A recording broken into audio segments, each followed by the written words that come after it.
흑염전 제35화 결계 비망로. 대영은 곧바로 청영분신 넷을 소환해 진법의 동서남북 각 방위로 흩뿌렸다. 분신들이 환영병들의 시선을 분산시키는 사이 대영 본체는 진법의 눈을 포착하고 가장 거대한 창을 든 수호병을 향해 비호처럼 돌진했다. 수호병 셋이 대영의 앞길을 가로막고 창대를 교차해 방패를 만들었으나 대영은 검을 역수로 쥐고 몸을 낮게 숙였다. 그는 놈들의 다리 사이를 미끄러지듯 통과하며 궤적을 그리듯 발목을 베어 넘겼다. 비참한 비명조차 지르지 못하고 무너져 내리는 적들을 뒤로 한 채 진법 외곽에서 미루아가 비기를 전개했다. 유운권, 환영나비, 미루아의 손끝에서 터져 나온 수백 마리의 푸른 연기 나비가 환영병들의 투구 속으로 파고들어 그들의 시야를 완전히 마비시켰다. 시야가 가려진 환영들이 서로 엉키며 빙하진이 요동치는 찰나 대영은 흑염이 깃든 왼손의 모든 공력을 모아 지면을 강타했다. 콱콱콱쾅. 폭발적인 열기가 빙하진의 근간인 짐에게 얼음을 산산조각 냈다. 진법이 무너지며 적들이 개별적으로 달려들자 대영은 검을 횡으로 휘둘러 단 일격에 3명의 목을 베어 넘겼다. 기세를 몰아 공중으로 뛰어오른 대영이 하강하며 중심부의 적을 짓눌러버리는 통쾌한 광경이 펼쳐졌다. 미루아 또한 대영의 보법에 박자를 맞춰 영역을 집중한 유음폭을 연달아 내질렀다. 대혁, 길을 열었어요. 대영은 남은 모든 전기를 흑룡검에 모아 진법의 핵심 수호병을 향해 일직선으로 찔러 넣었다. 검 끝에서 뿜어져 나온 풀은 나선형 검기가 수호병의 흉갑을 관통하고 뒤에 늘어선 환영들까지 줄줄이 격파했다.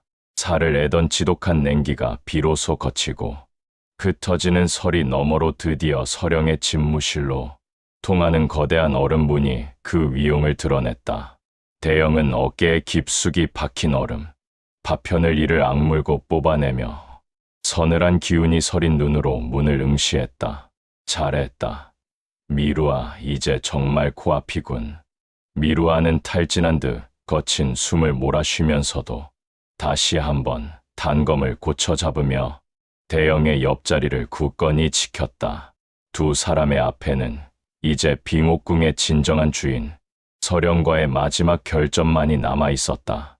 시련의 끝에서 마침내 설령의 집무실로 통하는 거대한 얼음문이 그 위용을 드러냈다. 대영은 피 냄새와 서리가 뒤섞인 찬 공기를 폐부 깊숙이 들이마셨다. 문 너머에는 이 모든 지옥 같은 결계를 설계하고 자신들을 장기말처럼 부린 설계자 중 하나인 설령이 도사리고 있을 것이었다. 미루아, 이제 정말 마지막 사투다. 저 문을 여는 순간 우리는 다시는 예전의 평범한 삶으로 돌아갈 수 없을지도 몰라. 준비됐느냐? 미루아는 땀과 서리로 범벅이 된 얼굴을 소매로 거칠게 닦아내며 대영의 해진 옷자락을 꽉 쥐었다. 소년의 눈에는 더 이상 망설임이 없었다. 대협과 함께라면 그곳이 지옥의 심장부라 해도 가겠습니다. 저를 끝까지 믿어주세요. 분단된 전장, 쌍둥이 파수꾼, 상처 입은 두 사람이 마지막 얼음 문을 거칠게 열어젖히자 광활한 전당 안에는 2개의 옥좌와 함께 기괴할 정도로 서로를 닮은 쌍둥이 수호자가 앞을 가로막고 서 있었다. 한 놈은 대영의 것과 흡사한 묵직한 대검을 고쳐 쥐었고 다른 한 놈은 미루아의 영역 탄환을 기이한 방식으로 비트는 술법사였다. 놈들이 약속이라도 한 듯 동시에 바닥을 강타하자 콱콱쾅 하는 진동과 함께 거대한 빙벽이 솟구치며 순식간에 대영과 미루아의 사이를 갈라놓았다. 대협, 빙벽 너머로 차단된 미루아의 절박한 비명이 들려왔다. 그와 동시에 대검 수호자가 대영의 머리 위로 육중한 검을 내리찍었다. 대영은 흑룡검을 수평으로 들어 막아냈으나 과드득 하는 마찰음과 함께 괴력에 밀려 발밑의 얼음 바닥이 움푹 파여 나갔다. 대영은 전신에 전해지는 충격 속에서도 벽 너머를 향해 포효했다. 미루아, 정신 차려라. 내가 배운 유운권의 진리를 믿고 놈의 궤적을 읽어내. 반대편 방에서 미루아는 빗물처럼 쏟아지는 영역 탄환의 파상공세에 쫓기고 있었다. 소녀는 겁에 질린 눈을 하면서도 필사적으로 유운권의 보법을 밟아 탄환 사이를 헤엄치듯 빠져나갔다. 대영은 대검 수호자의 육중한 공세를 측면으로 흘리며 놈의 무릎 뒤 사열을 노렸다. 수호자가 대검 자루로 대영의 가슴을 밀쳐내 기세를 꺾으려 하자 대영은 뒤로 가볍게 구르며 청영분신을 소환해 놈의 시야를 어지럽혔다. 그 시각 미루아 역시 탄환의 불규칙한 궤적을 통찰하기 시작했다. 탄환이 명치를 향해 날아오는 찰나 미루아는 유운권의 장법으로 손바닥을 부드럽게 회전시켜 그 기운을 역으로 흘려보냈고 무방비해진 수호자의 가슴에 응축된 연기를 깊숙이 꽂아 넣었다. 대검 수호자가 분노하여 대검을 지면에 박자 날카로운 얼음 가시들이 폭풍처럼 솟구쳤다. 대영은 피하는 대신 흑염이 깃든 왼손으로 다가오는 가시를 직접 움켜쥐어 가루로 만들어버리는 통쾌한 광경을 연출했다. 이따위 얼음 장난은 이제 지겹다. 끝을 내주마. 두 수호자의 기운이 보이지 않는 끈으로 연결되어 있음을 간파한 대영이 벽 너머로 소리쳤다. 미루아, 동시에 친다. 내 기압 소리에 맞춰 단전의 모든 기운을 쏟아내라. 대영은 흑룡검의 자녀 정기를 남김없이 모았고 미루아는 양손에 푸른 나비의 영역을 최대치로 끌어올렸다. 대검 수호자가 비호처럼 돌진하고 술법 수호자가 미루아를 향해 거대한 영역포를 조준한 찰나 지금이다. 대영이 횡단 101호 적의 대검을 쳐내며 옆구리를 깊게 베어 넘겼고 미루아는 몸을 낮춰 탄환을 피함과 동시에 수호자의 명치에 비기인 낙화장을 명중시켰다. 두 수호자가 고통으로 움츠러드는 순간 가로막고 있던 거대한 빙벽이 완전히 무너져 내렸다. 무너지는 파편 사이로 서로를 확인한 두 사람은 허공에서 교차해 뛰어올랐다. 대영은 미루아를 괴롭히던 술법 수호자를, 미루아는 대영과 대치하던 대검 수호자를 향해 마지막 일격을 준비했다. 대영의 검이 수호자의 머리를 파괴하고 미루아의 연기 장법이 거대 수호자의 가슴에 박힌 핵을 산산조각 냈다. 두 쌍둥이 수호자는 서로를 향해 허망하게 손을 뻗으며 한 줌의 하얀 서리가 되어 증발했다. 전당에는 다시 적막이 찾아왔다. 대협해냈어요. 이번엔 도망치지 않았습니다. 대영은 거칠게 몰아쉬던 숨을 가다듬으며 비틀거리는 미루아의 머리를 툭 쳤다. 극한의 고통과 상처 속에서도 통쾌한 자신감이 두 사람의 눈에 짙게 어렸다. 잘했다. 이제 정말 마지막 문뿐이군. 대영은 흑룡검을 고쳐쥐며 옥좌 뒤편에서 느껴지는 설령의 차가운 살기를 향해 시선을 고정했다. 쌍둥이 수호자의 파편이 채 가라앉기도 전 대영과 미루아의 앞에는 빙옥궁의 마지막 회랑이 그 길고 좁은 자태를 드러냈다. 그곳은 지금까지 마주했던 무미건조한 얼음 인형들의 전당이 아니었다. 회랑을 가로막고 선 10여 명의 침이대, 그들의 안광에는 기계적인 사례가 아닌 자아를 가진 고수 특유의 오만함과 서늘한 기계가 서려 있었다. 그들이 쥔 병장기에서 뿜어져 나오는 냉기는 단순한 기온의 하강이 아니라 무인으로서 수십 년간 갈고 닦은 의지가 벼려낸 날카로운 검기였다. 여기서부터는 인형극이 아니로군. 대영은 헝겊이 너덜너덜해진 왼손을 다시 한번 고쳐 묶으며 낮게 읊조렸다.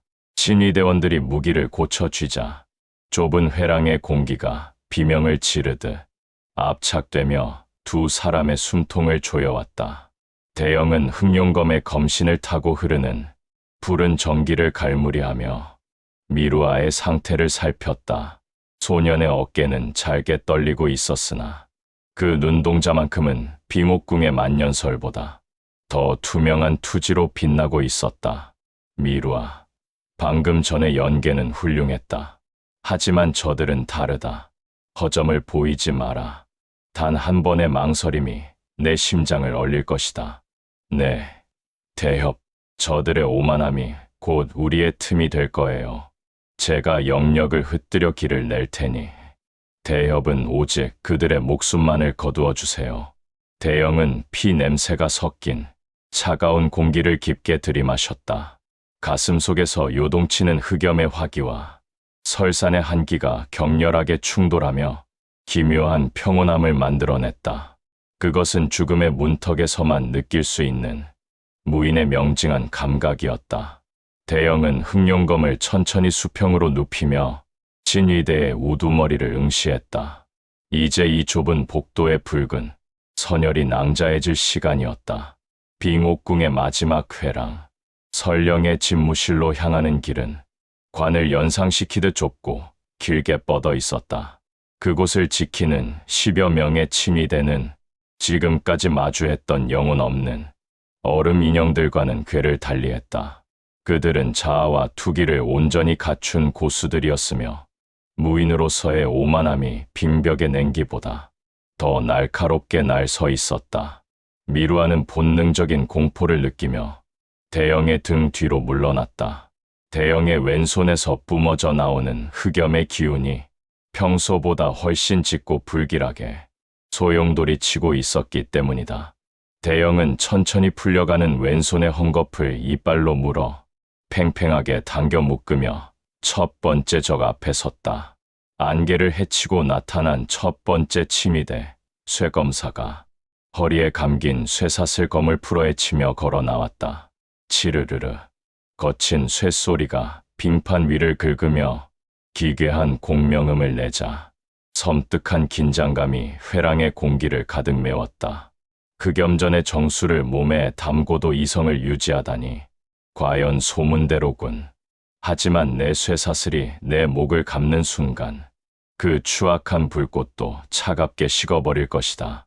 쇠검사가 손목을 가볍게 튕기자 쇠사슬에 매달린 검날이 독사처럼 요동치며 대영의 미간을 노리고 쇄도했다. 대영은 흑룡검을 세워 이를 쳐내려 했으나 검날은 허공에서 기괴하게 궤적을 꺾어 대영의 발목을 옥죄어 왔다. 대영이 전광석화처럼 뒤로 도약하며 속박을 피하자 쇠검사는 사슬을 강하게 낚아챘다. 사슬 전체가 톱날처럼 회전하며 대영의 가슴팍을 훑고 지나갔고 검은 점포 자락이 처참하게 찢겨나갔다. 고작 이 정도냐. 쇠검사가 가소롭다는 듯 조롱하며 사슬을 채찍처럼 휘둘렀으나 이번에 대영은 피하지 않고 오히려 정면으로 파고들었다. 사슬이 대영의 검신을 칭칭 감아버린 찰나 쇠검사가 비열한 미소를 지으며 사슬에 극순의 냉기를 주입했다. 흑룡검이 허옇게 얼어붙기 시작했으나 대영의 눈은 이미 칠흑 같은 마기로 번뜩이고 있었다. 냉기 따위로 무엇을 막겠다는 거냐. 대영의 왼손에서 검은 연기가 폭발하듯 뿜어져 나왔다. 흑염의 기운이 사슬을 타고 역으로 번져나가자 쇠검사의 눈이 경악으로 물들었다. 절대적인 고열의 쇠사슬이 붉게 달아오르다 못해 순식간에 녹아내리는 통쾌한 광경이 펼쳐졌다. 당황한 쇠검사가 사슬을 놓으려 했으나 대영은 이미 사슬의 잔해를 손에 감아 놈을 제 쪽으로 강하게 끌어당겼다. 대영의 품 안으로 끌려온 쇠검사가 급히 단검을 뽑아 저항했으나 대영은 흑염이 일렁이는 왼손 주먹으로 적의 단검을 그대로 박살내버렸다. 과지, 으아, 이 괴물 같은 놈이. 쇠검사가 비명을 지르며 물러나려 했으나 대영의 보법이 한 수 위였다. 대영은 유운권의 원리를 이용해 빙판 위를 미끄러지듯 적의 등 뒤로 돌아섰다. 그의 검이 푸른 전기와 검은 흑염을 동시에 머금고 거대한 원을 그리자 무방비 상태가 된 쇠검사의 옆구리에 깊은 자상이 새겨졌다. 적의 체내로 침투한 흑염이 혈관과 장기를 태우기 시작했다. 쇠검사가 무릎을 꿇고 검붉은 피를 토하며 대영을 올려다보았다. 이 힘 정령 인간의 것이 아니로군. 대영은 감정이 소멸한 눈으로 검을 휘둘러 쇠검사의 목을 베어 넘겼다. 첫 번째 친위대의 육신이 얼음 가루로 변해 비참하게 흩어졌다. 대영은 거칠게 숨을 몰아쉬며 자신의 왼손을 내려다보았다. 피부 아래에서 꿈틀거리는 흑염의 기운은 마치 굶주린 짐승처럼 요동치고 있었다. 뒤에서 지켜보던 미루하는 안색이 창백해진 채 중얼거렸다. 대협 방금 그 기운은 마치 사연적화 본인이 강림한 것 같았어요. 정말 괜찮으신 건가요? 대영은 대답하지 않았다. 아니, 대답할 여유가 없었다. 어둠 속에서 천천히 걸어 나온 두 번째 치미대가 이미 거대한 얼음 화살을 시위에 먹인 채 그들을 조준하고 있었기 때문이다. 대영의 눈동자에는 살기만이 다시금 차오르고 있었다. 흑염전 결계 비망록 제36화로 이어집니다.